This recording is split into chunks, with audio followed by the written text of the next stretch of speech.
like abstinence is the biggest failure. Like abstinence only. Like most people are on record saying they didn't like hold up the whole Well, abstinence because it's only not thing. natural. Yeah, Like because like we can't deny biology. exactly. So I was like, how are we going to reframe a sexual ethic that aligns with the greatest commandment? So for me, it came down to consent, honesty, and mutuality.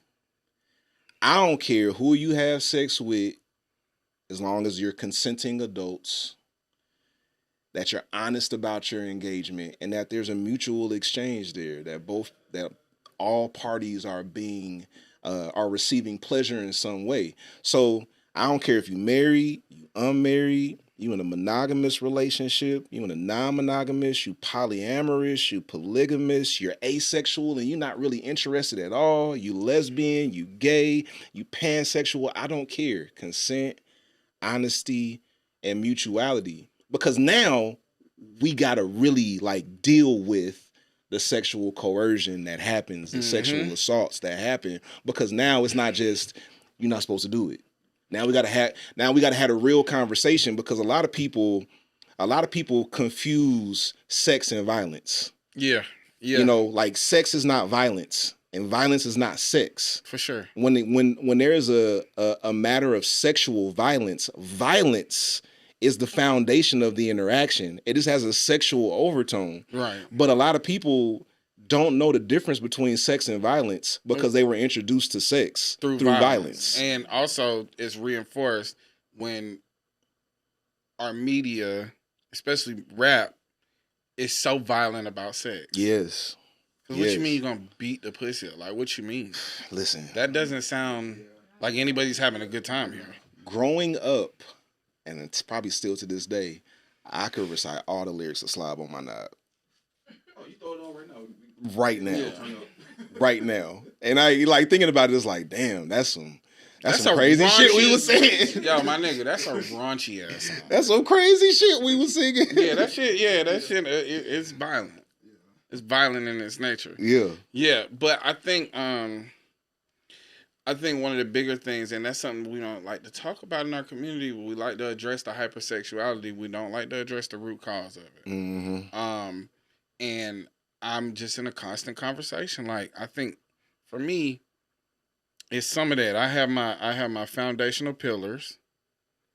War on drugs, being for all black people and liberation of black people, being against the system at all. Like I'm in resistance at all times. Like I'm not trying to get down with this shit, but I also have to like spoon feed people into that. And then our discussions around sex, like we have to talk about this, and then advocating for high probability outcomes. Like these are constant themes, and you can connect them to so many different things. But I think that, and I should probably write that down. I just freestyled that. That might not even be exactly.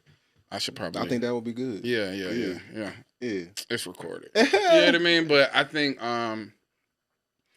that we need like some foundational pillars, and then we need and if we start with that as a foundation, then we could branch out to all those things. But those like even with your how you speak about sex and what your word is around it, it's a perfect entry point because it's consensual. Off the rip. Like you can't, without the consent, then it don't even, like, that's the problem. Yeah. Because a lot of times, like, when they talk about abstinence and just remaining a virgin and things like that, the dudes that remain virgins just have, like, made themselves unfuckable.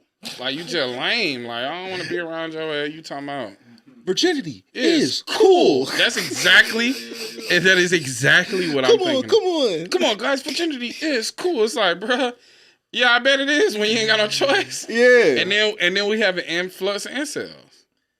And if you choose that's cool. And if you choose, well, the part of incel, the big part about being an incel is an involuntary part. Yeah. You don't want to be celibate. You just have no choice. Right. But what we get from that are fantasies about sex that are violent. Ooh. And it never ends well. It never goes well. Like, especially with the whole abstinence thing and like the way it's framed in fundamentalist Christianity, where it's very patriarchal. So it's the woman's job to please the man, and it's abstinence, abstinence, abstinence until you get married, and then no holds barred, like just go off. That's traumatic. Oh yeah, for sure. That's traumatic. And then you have a lot of people who experience marital rape because the belief is when you get married, you're not allowed to say no. You owe that to him. So then you get people who are experiencing that type of mistreatment within their marriage, and then they go to church to their pastor, and the pastor's like, well, I mean, y'all married. That's how it's supposed to go. Sure.